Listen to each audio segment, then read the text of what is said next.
This might be the best battery string trimmer I've used. It's the Greenworks 60-volt attachment capable brushless string trimmer. This is a string trimmer that's great for homeowners. It comes with a 4 amp-hour battery. It does come with other battery options, or you can just get it with the tool only if you already have the batteries. It comes with an adjustable swath. You can move this metal cutter from this position here to the inside, which will take it to a 14-inch swath. It's also compatible with 080 and 0.095 string line. I really like how lightweight this string trimmer is. The fact it's got the attachment capable shaft on it means you can use other attachments like a hedge trimmer or snowblower, whatever other attachments you can get. It has a 2-speed setting on the side here, so if you need to turn up the speed, you can to get through some thicker weeds.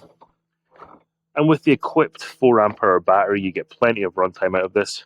Also has a little display to tell you how much battery you have left. There's a link to this string trimmer in the description below. Only negative thing I found so far with this string trimmer is the fact it's only got one position for the attachment to be in.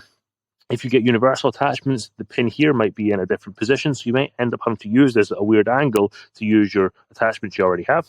But it works perfectly for all of my attachments except one.